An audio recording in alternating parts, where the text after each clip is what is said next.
दोस्तों स्वागत है आपका एकेडमिक लॉ में। आज के इस वीडियो में हम लोग डिस्कस करने वाले हैं differences between tort and crime. जी बिल्कुल दोस्तों, अब ये दोनों का मतलब ही होता है रॉन्गफुल एक्ट। अब कौन सा रॉन्गफुल एक्ट क्राइम है और कौन सा रॉन्गफुल एक्ट टोर्ट है, आज की इस वीडियो में हम लोग इसको जानेंगे। तो चलिए स्टार्ट करते हैं बिना किसी इंतजार के इस वीडियो के। तो देखिए टोर्ट का जो डिफरेंसेस है, tort is a private civil wrong, ये जो होता है प्राइवेट और सिविल लॉन्ग होता है। क्राइम जो होता है, crime is the public wrong, crime जो होता है वो एक पब्लिक रॉन्ग होता है। Tort belong to individual, tort जो है वो बिलोंग करता है एक इंडिविजुअल के अगेंस्ट, ठीक है। अब क्राइम किससे बिलोंग करता है, क्राइम बिलोंग्स टू सोसाइटी, और ये सोसाइटी से बिलोंग करता है। एग्जाम्पल के तौर पे न्यूसेंस। अब न्यूसेंस क्या, न्यूसेंस के मतलब क्या होता है, अब थोड़ा ध्यान दीजिए। अब समझ लीजिए कि एक कोई बंदा है, ठीक है। अब ये जो है और बी कोई बंदा है। अब ये जो है ना, अब बी जो है एक रास्ते से डेली रोजाना ऑफिस जाता है, और एक क्या करता है, इसके रास्ते पे क्या करता है, बी के रास्ते पे गार्बेज फेंक देता है। तो भैया ये डेली ऐसा करता है, ठीक है। तो बी अगर इस रास्ते को यूज़ करता है, ठीक है, तो ये इसका हक बनता है कि इस रास्ते को साफ सुथरा रखे, ठीक है। मगर ये क्या करा, इसके रास्ते में कूड़ा फेंक देता है। तो भैया ये आप ये जो कर रहे हैं ना, ये न्यूसेंस कर रहा है, यानी कि ये टोर्ट कर रहा है। ऐसा नहीं करना चाहिए, बिल्कुल नहीं करना चाहिए, ठीक है। अब डेफेमेशन ट्रेस पासिंग, जी बिल्कुल। अब डेफेमेशन का मतलब होता है कि अगर कोई बंदा किसी के ऊपर इल्ज़ाम लगाता है, ठीक है, अगर आप किसी का रेपुटेशन ख़राब करते हैं, ठीक है, किसी को बदनाम करते हैं, तो वो भी आप जो है टोर्ट पे गिनती आएगा। ट्रेस पासिंग क्या, अब ट्रेस पासिंग अगर आप किसी के घर पे विदाउट ओनर के परमिशन के इंटर कर देते हैं तो वो ट्रेस पास हो जाता है, ठीक है। तो वो भी आप टोर्ट कमेंट कर रहे हैं भैया, तो आप बिल्कुल ऐसा मत कीजिएगा, ठीक है। अब दूसरी तरफ क्या है, एग्जाम्पल क्राइम का। अब क्राइम में क्या होता है, मर्डर, ठीक है। अगर आप किसी का मर्डर करते हैं तो वो क्या होगा, क्राइम होगा। थीफ यानी कि चोरी अगर आप करते हैं तो वो भी क्राइम पे गिनती होगा भैया। और रोवरी, अगर आप रोवरी करते हैं तो वो भी किस में जाएगा, हमारा क्राइम पे जाएगा। और ये जो है ना स्टेट के अगेंस्ट होता है, इसमें आपका सूट फाइल कौन कर सकता है, स्टेट फाइल कर सकता है आपके अगेंस्ट, और इसमें पुलिस भी आपका जो है केस फाइल कर सकता है। अब दूसरा ये देख लेते हैं, tort is less serious. Tort जो होता है ये लेस सीरियस होता है, यानी कि ये ज़्यादा सीरियस नहीं होता है, ठीक है।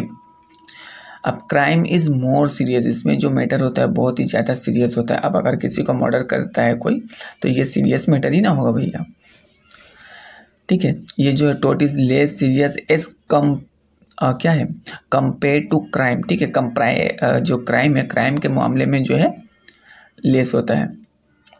Crime is more serious because it effect society at large, बिल्कुल।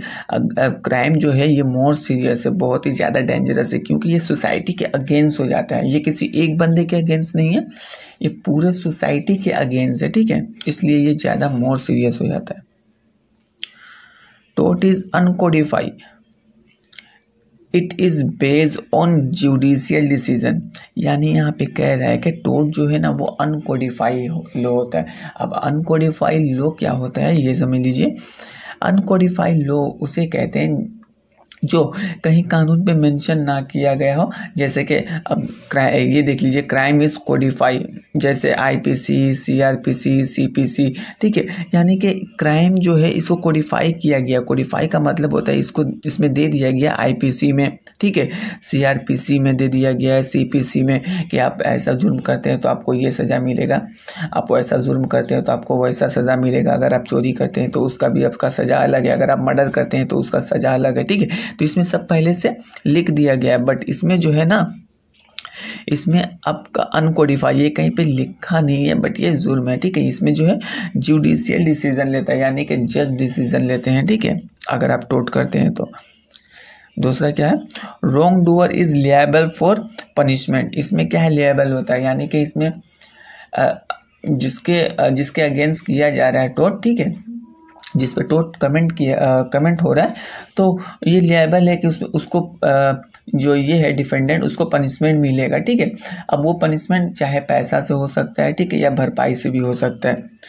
अब दूसरा क्या है, क्राइम में देख लेते हैं, wrong doer will get the punishment in term of imprisonment, यानी कि यहाँ पे जो है अगर आप क्राइम करते हैं तो आपको जो है इसमें पनिशमेंट ही मिलेगा, ठीक है, और इसमें आपको फाइन भी भरना पड़ सकता है। दूसरा क्या है, इसमें क्या है, सिविल प्रोसीडिंग होता है। ये जो है ना सिविल प्रोसीडिंग होता है। इसमें क्या होता है, क्राइम में क्रिमिनल प्रोसीडिंग्स होता है। दूसरा क्या है, law suit is file in the name of individual. इसमें सूट फाइल होता है टोर्ट में किसके अगेंस्ट, जिसके मतलब जिस पे जुर्म हुआ होगा एक इंडिविजुअल के ऊपर, ठीक है, यानी कि जिस पे जुर्म हुआ है यानी जिस पे टोर्ट कमेंट हुआ है सिर्फ वही सूट फाइल कर सकता है, उसके अलावा और कोई भी सूट फाइल नहीं कर सकता है। बट यहाँ पे देखिए क्राइम में क्या कह रहा है, law suit is file in the name of state, यानी इसमें सूट फाइल कौन कर सकता है, इसमें स्टेट सूट फाइल करेगा और इसमें पुलिस भी कर सकता है सूट फाइल, ठीक है। यानी क्राइम जो है ये तो इंडिविजुअल के अगेंस्ट नहीं हो रहा है, ये तो पूरे स्टेट के अगेंस्ट हो रहा है ना। अगर मान लीजिए कोई इंसान किसी का मर्डर करता है तो सिर्फ जिसका मर्डर हुआ है उसके फैमिली पे इम्पैक्ट ये नहीं पड़ता है, ठीक है, वो पूरे सोसाइटी पे इम्पैक्ट पड़ता है इसका, क्योंकि वो मर्डरर से पूरे सोसाइटी को खतरा पहुंच सकता है, खतरा हो सकता है, ठीक है। तो इसमें सोसाइटी आपका जो है केस फाइल कर सकता है, ठीक है, और इसमें पुलिस भी कर सकता है, और ये जो है इंडिविजुअल इसमें कर सकता है और कोई भी नहीं कर सकता है।